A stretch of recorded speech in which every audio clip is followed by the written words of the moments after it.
Hi friends, നമസ്കാരം. നമ്മുടെ ഇഷ്ടവിശേഷങ്ങളായ ഗൗരി ശങ്കരത്തിൻ്റെ ഒരു അടിപൊളി വിശേഷമായിട്ട് വന്നിരിക്കുന്നത്. അപ്പോൾ എല്ലാവർക്കും നല്ലൊരു ദിവസം ആശംസിച്ചുകൊണ്ട് തന്നെ വിശേഷത്തിലേക്ക് പോകാം. അപ്പോൾ തുടങ്ങുമ്പം തന്നെ കാണുന്നത് നമ്മുടെ ഗൗരിനെയും ശങ്കരനെയാണ്. അപ്പം നവീൻ്റെ അടുത്തേക്ക് എത്തിയിരിക്കുകയാണ്. നവീൻ്റെ പ്രകടനത്തിൽ അവർ വീണ് പോയി എന്നുള്ളതാണ് സത്യം കേട്ടോ.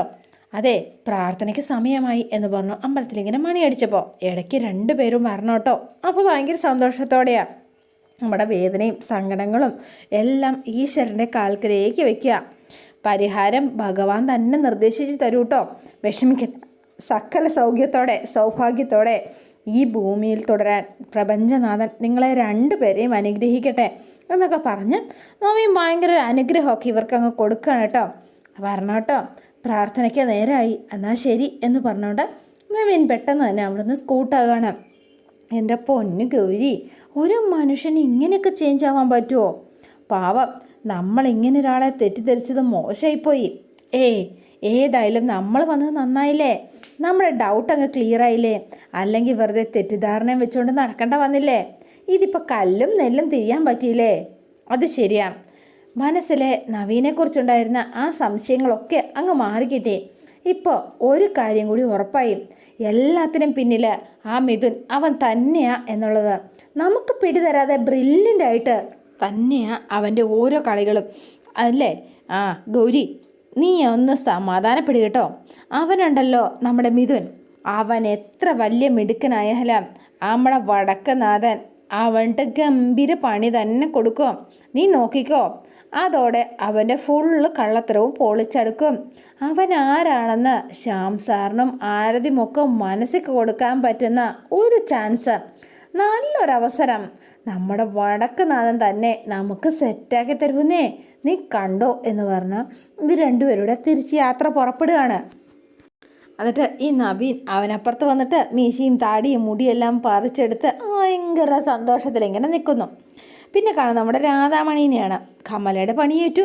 രാധാമണി ഉറക്കം കിച്ചണിൽ വന്നിരുന്ന് ഉറക്കം തൂങ്ങാണ്. അപ്പോൾ അവിടുത്തെ ജോലിക്കാരി വന്നിട്ട് രാധാമണി കൊച്ചമ്മേ എന്ത് പറ്റി എന്ന് ചോദിച്ചോ. കൊച്ചമ്മയ്ക്ക് എന്താ പറ്റിയത് എന്ന് ചോദിച്ചു. അവൾ അവിടെ എങ്ങാനും ഉണ്ടോ നോക്ക്.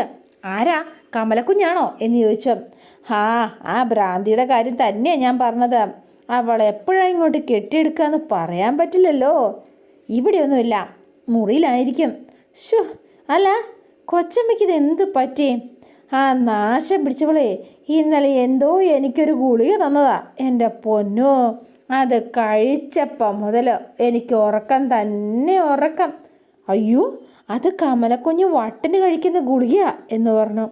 അപ്പോൾ നമ്മുടെ രാധാമണിയുടെ കണ്ണ് തള്ളി വന്നു കേട്ടോ. ഈ സമയത്താണ് കമല നേരെ കിച്ചണിലേക്ക് വരണത്. അല്ല, നേരെ കിച്ചണിലേക്ക് വന്നു. അപ്പോൾ രാധാമണി വേഗം എഴുന്നേറ്റു. അപ്പോൾ ഇതോടെ നിൽക്കണം. അമ്മ ആഹാരം കഴിച്ചോ? കഴിച്ചല്ലോ കമല മോളെ. ഗുളിക കഴിച്ചോ എന്ന് ചോദിച്ചു. അപ്പം മിണ്ടുന്നില്ല. ഗുളിക കഴിച്ചോന്ന് ചോദിച്ചത് കേട്ടില്ലേ? അമ്മ ആഹാരവും കഴിച്ചു, കമല തന്ന ഗുളികയും കഴിച്ചു. എന്താ? അതെ, ഗുളിക ഒരു കാരണവശാലും മുടക്കരുത്. പിന്നെ മനസ്സൊരിക്കലും അമ്മയുടെ കയ്യിൽ നിൽക്കില്ല കേട്ടോ ഗുളിക കഴിച്ചില്ലെങ്കിൽ. അപ്പോൾ നേരെ കിച്ചണിലേക്ക് വന്നു. അവരുണ്ടാക്കുന്ന ഭക്ഷണം നോക്കുകയാണ്. നേരെ ചെന്നു. നീ എന്താ ഈ ഉണ്ടാക്കി നോക്കുന്നത്? അവിയൽ. എന്താ കമലക്കുഞ്ഞെ? ഇതിൽ പച്ചക്കറി മാത്രമല്ലേ ഉള്ളൂ. മീനെവിടെ? മീനോ? അവിയൽ എന്തിനാ കമലക്കുഞ്ഞെ മീന്? മീനില്ലാതെയാണോ പിന്നെ മീൻ അവിയൽ ഉണ്ടാക്കുന്നത് എന്ന് ചോദിച്ചു. ഇനി ഇങ്ങനത്തെ തെറ്റ് മേലിൽ ആവർത്തിക്കരുത് എന്ന് പറഞ്ഞ് അവളുടെ കാരണക്കുറ്റി നോക്കി ഒരൊറ്റ അടി അങ്ങ് വെച്ച് കൊടുത്തു. അപ്പം രാധാമണിയും പേടിച്ച് മൂലയ്ക്ക് നിൽക്കുകയാണ് കേട്ടോ. എന്നിട്ട് വേഗം തന്നെ കമല അങ്ങ് പോയി. കൊച്ചമ്മേ എന്ന് വിളിച്ച്. ആ ഭ്രാന്തി കാരണം ഈ മനുഷ്യൻ ഈ വീട്ടിൽ ഭയന്ന് ജീവിക്കേണ്ട അവസ്ഥയായാലും എൻ്റെ ഈശ്വര എന്ന് പറഞ്ഞ് രാധാമണിയും ആ ജോലിക്കാരി ഇങ്ങനെ നിൽക്കുകയാണ്. പിന്നെ കാണുന്നത് നമ്മുടെ വേണിയും ആദർശിനെയാണ്. അപ്പോൾ അതേ വീട്ടിലേക്ക് എത്തി. പക്ഷേ ആദർശ ഭയങ്കര ചിന്തയിലാണ്. അപ്പോൾ മുത്തശ്ശിയും നന്ദിനിയമ്മയും ആരതിയും ഒക്കെ നിൽപ്പുണ്ട്. മോളെ വേണി, ഡോക്ടർ എന്തുട്ടാ പറഞ്ഞെന്നോ ചോദിക്കുകയാണിങ്ങനെ നന്ദിനിയമ്മ. അപ്പം എന്താ പറഞ്ഞെന്നോ? എൻ്റെ മുത്തശ്ശി നന്ദിനിയമ്മേ, ആരതി മോളെ അപ്പോൾ ഫോണിൽ കളിച്ചുകൊണ്ടിരിക്കുകയാണ് ഇവള്. നീ കേൾക്കുന്നുണ്ടോ? അതെ, നമ്മുടെ ചുള്ളൻ ആദർശൻ്റെ കാര്യത്തിൽ ഡോക്ടർക്ക് ഭയങ്കര അതിശയാട്ടോ. എന്ന് വെച്ചാൽ മനസ്സിലായല്ലോ മോളെ, എൻ്റെ മുത്തശ്ശി ദേ നമ്മുടെ ആദർശേട്ടനെ ഇത്രയും പെട്ടെന്ന് ഇങ്ങനെ ചേഞ്ച് ഉണ്ടാവുമെന്ന് ആ ഡോക്ടർ പോലും ഒട്ടും പ്രതീക്ഷിച്ചില്ല എന്നാണ് പറഞ്ഞത്. എൻ്റെ ശ്രീകണ്ഠേശ്വര മതി. പിന്നെ ആദർശേട്ടൻ ഈ മാറ്റം ഉണ്ടായതിൻ്റെ ഫുൾ ക്രെഡിറ്റും എനിക്കാണെന്ന് ഡോക്ടർ നമ്മുടെ ആദർശേട്ടൻ വെച്ചങ്ങ് കാച്ചിട്ടോ. അത് സത്യസന്ധമായ കാര്യമല്ലേ മോളെ. ആദർശിനെ ഇത്രയും തിരിച്ചു കൊണ്ടുവന്നത് നിൻ്റെ ഒരാളുടെ മിടുക്ക് തന്നെയാണ് നന്ദിനിയമ്മേ. അങ്ങനെയല്ല കേട്ടോ. ദേ നമ്മുടെ എല്ലാവരുടെയും പ്രാർത്ഥന കൊണ്ടും പിന്നെ നമ്മുടെ ആദർശേട്ടൻ്റെ നല്ല മനസ്സുകൊണ്ടുമാണ് ആദർശേട്ടൻ തിരിച്ചു വന്നത് മോളെ. ദേ ആദർശേട്ടനെ പൂർണ്ണമായിട്ട് ഭേദപ്പെടുത്താൻ എത്ര നാൾ എടുക്കുമെന്നോ മറ്റോ ഡോക്ടർ പറഞ്ഞോ? ആ ഒരൊറ്റ മാസം. ദേ ഒരൊറ്റ മാസം കൊണ്ടേ നമ്മുടെ ആദർശേട്ടൻ പഴയ ആളായിട്ട് മാറൂട്ടോ മുത്തശ്ശി. നമ്മളുണ്ടല്ലോ നമ്മുടെ ആദർശേട്ടനെ ചാട്ടപ്പാടാന്ന് മാറ്റിയെടുക്കും. പക്ഷെ ആദർശ് ഇതൊന്നും കേട്ടിട്ടില്ല. ആൾ വേറെ ഏതോ ഒരു ലോകത്ത് ഇങ്ങനെ ഇരിക്കുകയാണ്. വേണി ഇങ്ങനെ നോക്കിയിട്ട് അതെ മല്യ ആദർശേട്ടാ എന്താ വേണി നീ എന്താ ചോദിച്ചത് എന്ന് ചോദിച്ചു. നീ ചോദിച്ചത് ഞാനൊന്നും കേട്ടില്ല. ഞാൻ ശ്രദ്ധിച്ചില്ല വേണി. ആദർശേട്ടന് ആകെ ടെൻഷനിലാണല്ലോ. എന്താ പറ്റിയത് എന്ന് ചോദിച്ചു. ഒന്നുമില്ല വെറുതെ. ആദർശേ എന്താടാ? ഞാൻ ശ്രദ്ധിച്ചു വന്നപ്പോൾ മുതൽ നീ എന്തോ കാര്യമായിട്ട് ആലോചിക്കുന്നുണ്ടല്ലോ. എന്താ പറ്റിയത് നിനക്ക്? ഇവിടുന്ന് പോയപ്പോൾ ഇവനിങ്ങനെ ആയിരുന്നില്ലല്ലോ വേണിമോളെ. അറിയില്ല മുത്തശ്ശി. ആള് ഭയങ്കര ഹാപ്പി ആയിരുന്നു. പിന്നെ പെട്ടെന്ന് എന്താ സംഭവിച്ചതെന്ന് എനിക്കറിയില്ല. എന്താന്ന് ആർക്കറിയാം എന്ന് ചോദിച്ചു. എന്താ കാര്യമെന്ന് ചോദിച്ചിട്ട് എത്ര പ്രാവശ്യം ഞാൻ ചോദിച്ചു, എന്നിട്ട് പറയണമില്ല. ആദർശേ നിനക്ക് എന്താടാ പറ്റിയത്? എന്തെങ്കിലും പ്രശ്നമുണ്ടോ? എന്താണെങ്കിലും നീ ധൈര്യമായിട്ട് പറഞ്ഞോ. ഒന്നുമില്ലമ്മേ എന്ന് പറഞ്ഞു. എനിക്ക് കുഴപ്പമൊന്നുമില്ലാന്നേ. ഞാൻ സത്യം പറയണത് എൻ്റെ നന്ദിനിയമ്മേ. ദേ ഞാനിത് എത്ര വട്ടം ചോദിച്ചോ അപ്പോഴൊക്കെ ഈ ഡയലോഗ് തന്നെ ഇങ്ങനെ റിപ്പീറ്റ് അടിച്ചുകൊണ്ടിരിക്കുക കേട്ടോ. ആദർശേട്ടൻ ഒരു കാര്യം ചെയ്യാം. ദേ കുറച്ച് നേരം സ്വസ്ഥവും സമാധാനമായിട്ടൊന്ന് കിടക്ക.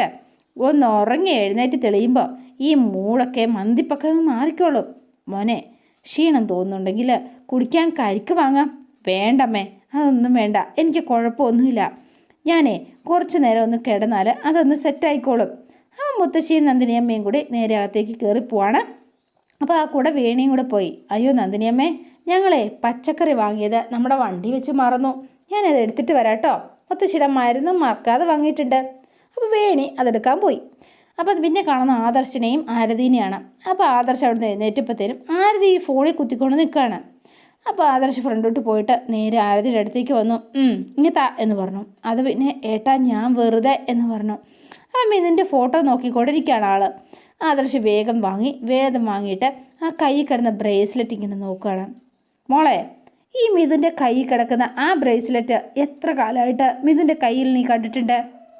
അത് പിന്നെ കുറേ കാലമായിട്ട് മിഥുൻ്റെ കയ്യിൽ ഈ ബ്രേസ്ലെറ്റ് ഉണ്ടല്ലോ ഏട്ടാ. എന്താ ആദർശേട്ടാ ചോദിക്കാൻ? ഒന്നുമില്ല. പിന്നെ കാണുന്നത് നമ്മുടെ ഗൗരീനെയും ശങ്കറിനെയാണ്. അപ്പോൾ ഗൗരി ഇങ്ങനെ ഫോൺ ബെല്ലടിക്കുകയാണ്. എന്താ ആരാ നോക്കിക്കേ എന്ന് പറഞ്ഞു ശങ്കർ. അപ്പോൾ വേഗം തന്നെ ഗൗരി ഫോൺ എടുത്തു. അതെ ആരാ എന്ന് ചോദിച്ചപ്പോൾ അജിത്ത എന്ന് പറഞ്ഞു. എന്നാൽ നീ ഫോൺ എടുത്തിട്ട് എന്താ കാര്യം എന്ന് ചോദിക്കുക. അപ്പോൾ വേഗം തന്നെ ഗൗരി ഫോൺ എടുത്തു. ഹലോ എന്ന് ചോദിച്ചു. സംഗതി ആകെ ഫുള്ള് പ്രശ്നമാട്ടോ. ആ ചെക്കൻ നമ്മുടെ കൂടെ ഉണ്ട് കേട്ടോ. അവരാണ് കരച്ചിലോട് കരച്ചിൽ. അജിത്തെ ഞാനാ ഗൗരി. ഏട്ടത്തിയമ്മയായിരുന്നോ? ഏട്ടത്തിയമ്മേ ശങ്കർ ബായിക്ക് ഫോണൊന്ന് കൊടുക്കുമോ എന്ന് ചോദിച്ചു. അജിത്തെ എന്താ പ്രശ്നം എന്ന് ചോദിച്ചു. എൻ്റെ പൊന്നെ ഏട്ടത്തിയമ്മേ ഒരു ലവ് മാറ്റർ കേട്ടോ. വേറെ നമ്മുടെ ശങ്കർ ബായിക്ക് ഒന്ന് ഫോൺ കൊടുക്കുമോ എന്ന് ചോദിച്ചു. ശരി. അപ്പം അജിത്തിന് എന്തോ അത്യാവശ്യമായിട്ട് സംസാരിക്കണമെന്ന്. അതെയോ? അപ്പോൾ ശങ്കർ വണ്ടി സൈഡാക്കി. എന്നിട്ട് എന്താടാ ഇത്ര അത്യാവശ്യം? നാളെ എൻ്റെ പൊന്ന് ശങ്കർ ബായി, നമ്മുടെ ആ ചെക്കനില്ലേ വിഷ്ണു, അവൻ എൻ്റെ കൂടെയുണ്ട്. കരച്ചിലെന്ന് പറഞ്ഞ ഭയങ്കര കരച്ചിൽ. അവൻ എന്തൊട്ടിനാടാ കരയണത്? ആ പെങ്കൊച്ചിൻ്റെ വീട്ടുകാർ ഫുൾ കലിപ്പിലാട്ടോ. ആ പെണ്ണ് കൈവിട്ട് പോകുമെന്ന് പറഞ്ഞിട്ടാട്ടോ ഈ ചെക്കൻ കരയണത് മൊത്തം. നീ ഒരു കാര്യം ചെയ്യാം, ആ ഫോൺ അവൻ്റെ കയ്യിലേക്ക് കൊടുത്തേ എന്ന് പറഞ്ഞു. എന്താടാ നീ മോങ്ങേണ്ട കാര്യം എന്താണെന്ന് വെച്ചാൽ തെളിച്ച് പറയടാ ചക്ക. ജ്യോതി അവരുടെ വീട്ടുകാർ വേറെ എങ്ങോട്ടോ മാറ്റാൻ തീരുമാനിച്ചോ? എങ്ങോട്ടാ മാറ്റണമെന്നൊന്നും അവൾക്കറിയില്ല. ഇന്ന് തന്നെ അവളെ വീട്ടിൽ നിന്ന് മാറ്റും. പെട്ടെന്ന് എന്തെങ്കിലും ചെയ്തില്ലെങ്കിൽ കാര്യങ്ങൾ വലിയ കുഴപ്പത്തിലാവും. എടാ വിഷ്ണു, നീ ഒന്ന് സമാധാനപ്പെട്. നീ എന്തിനാ ടെൻഷൻ അടിക്കുന്നത്? എനിക്ക് ഒരു സമാധാനവും ഇല്ല ശങ്കർ ഭായ്. അതെ, എങ്ങനെയെങ്കിലും അവളെ വീട്ടിൽ നിന്ന് വിളിച്ചിറക്കിക്കൊണ്ട് വരണം. ഇന്നല്ലേ അത് ചെയ്തില്ലെങ്കിൽ എൻ്റെ ജ്യോതിയെ എനിക്ക് നഷ്ടപ്പെടും. മോനെ വിഷ്ണു, ഈ ശങ്കർ ഭായിയെ നീ വിശ്വസിച്ച ഈ ശങ്കർ ഭായി നിൻ്റെ ഒപ്പം ഉണ്ടാവും അവസാനം വരെ.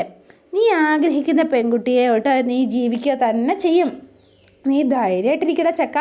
ശങ്കർ ഭായ്, ഇന്നത്തെ ഒറ്റ ദിവസം സമയം മാത്രമേ നമ്മുടെ മുന്നിലുള്ളൂ. ഒരു ദിവസം കൊണ്ട് നമ്മൾ എന്ത് ചെയ്യാനാ? ഒരു ദിവസം എന്ന് പറഞ്ഞാൽ എന്തോരോടാ? ഈ 24 hours ഇല്ലേടാ. എടാ വാഷ് ഔട്ട് വിഷ്ണു, നീ അപ്പം നമ്മൾ എന്താ ചെയ്യുക എന്ന് ചോദിച്ചു. നമ്മൾ നേരെ ആ പെണ്ണിൻ്റെ വീട്ടിലേക്ക് പോണു. അവിടെ ചെന്ന് സംസാരിച്ചിട്ട് ഒരു കാര്യമില്ല. അതിനവിടെ സംസാരിക്കാൻ പോണത് ആരാടാ പോണത്? നമ്മൾ നേരെ അവളുടെ വീട്ടിൽ പോയി നിൻ്റെ പെങ്കൊച്ചിനെ വിളിച്ചിറക്കി നമ്മളൊപ്പം കൊണ്ടിരുന്നു. അത്രയേ ഉള്ളൂ കേട്ടോ എന്ന് പറഞ്ഞു. അല്ല ശങ്കർ ഭായ്, അവളുടെ വീട്ടുകാർ പ്രശ്നം ഉണ്ടാക്കിയില്ലേ? അതിനല്ലടാ ഈ ശങ്കർ ഭായ്, പിന്നെന്താടാ? അവളുടെ വീട്ടുകാരുണ്ടല്ലോ ചലിക്കില്ല. എന്താ അത് പോരെ നിനക്ക്? ധൈര്യമായിട്ടിരിക്കുക മോനെ വിഷ്ണു. നീ നിൻ്റെ ചുള്ളത്തെ വിളിച്ച് സമാധാനമായിട്ട് ഇരിക്കാൻ പറ. ഇന്ന് കൂടി അവളുടെ വീട്ടുകാരുടെ ശല്യം ഉണ്ടാവുള്ളൂ. നാളെ മുതൽ നിൻ്റെ കൂടെ അവൾ സമാധാനമായിട്ട് ജീവിക്കും.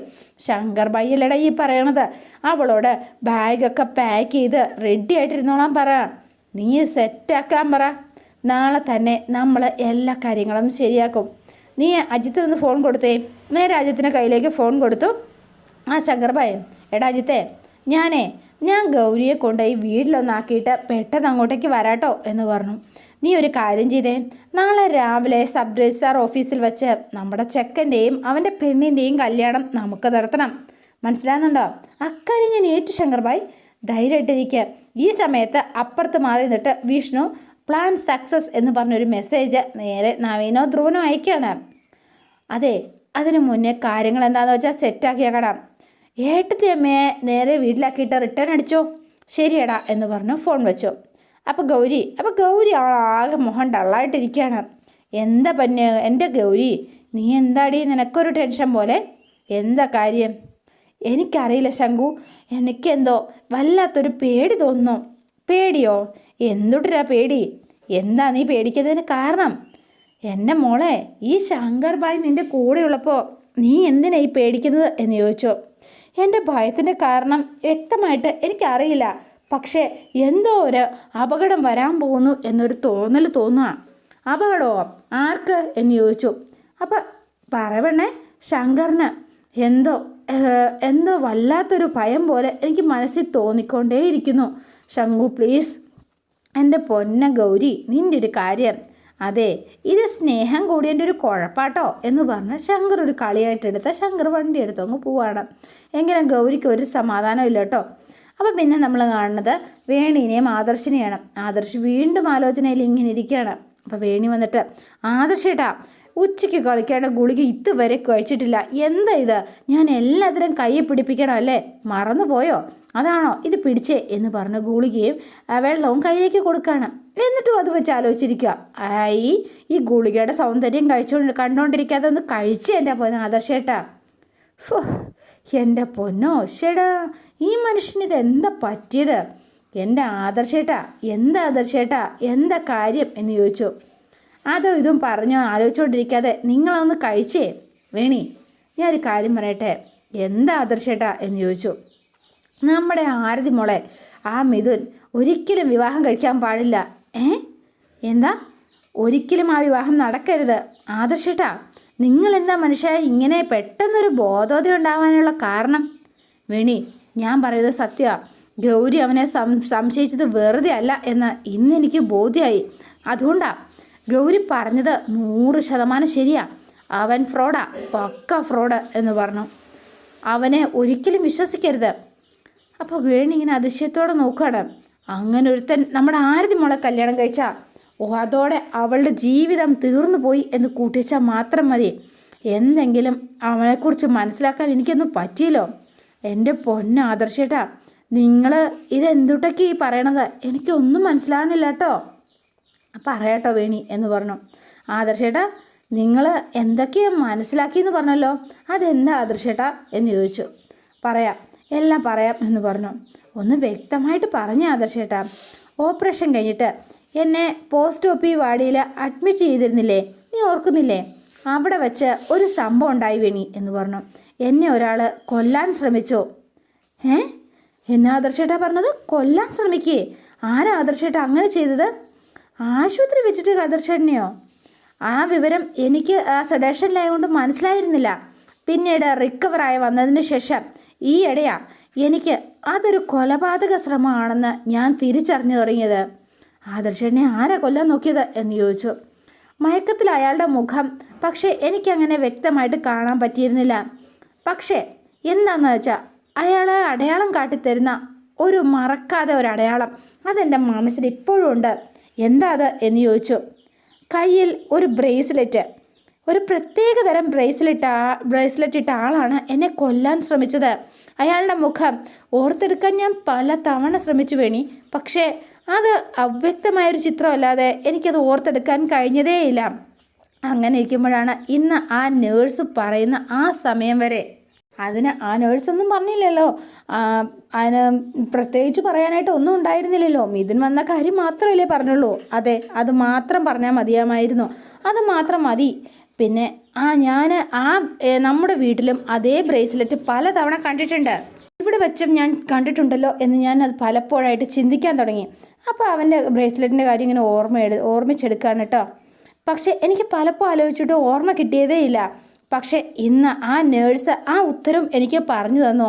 ഞാൻ ആ ബ്രേസ്ലെറ്റ് കണ്ടത് നമ്മുടെ ഒ പി വാടി വെച്ച് തന്നെയാണ് എന്ന്. വേണി, ഞാൻ പറയുന്ന കാര്യം സത്യമാണ്. നിനക്കിപ്പോഴും കാര്യങ്ങൾ വ്യക്തമായില്ലേ എന്ന് ചോദിച്ചു. അപ്പോൾ വേണി ഇങ്ങനെ നോക്കുകയാണ്. ഒ പി വാടി വെച്ച എന്നെ കൊല്ലാൻ ശ്രമിച്ച ആ മനുഷ്യൻ, കയ്യിലൊരു ബ്രേസ്ലെറ്റ് ഇട്ടിട്ടുള്ള അവൻ, ഈ വീട്ടിൽ വരാറുള്ള ആ മനുഷ്യൻ ആരാണെന്നറിയുമോ? ആരാണെന്ന് നിനക്കറിയണ്ടേ എന്ന് ചോദിച്ചു. അവൻ തന്നെ ഡോക്ടർ മിഥുൻ എന്ന് പറഞ്ഞു. വേണി ഞെട്ടിത്തരിച്ചാട്ടോ നിൽക്കുന്നത്. വേണിക്ക് ഒരിക്കലും വിശ്വസിക്കാനേ പറ്റിയിരുന്നില്ല. അപ്പോൾ അതോടെയാണ് ഇന്നത്തെ വിശേഷം അവസാനിക്കുന്നത്. ഇനി നാളത്തെ വിശേഷം ഇതിലും ഗംഭീരമാണ്. അപ്പോൾ എല്ലാവരും വെയിറ്റ് ചെയ്യുക.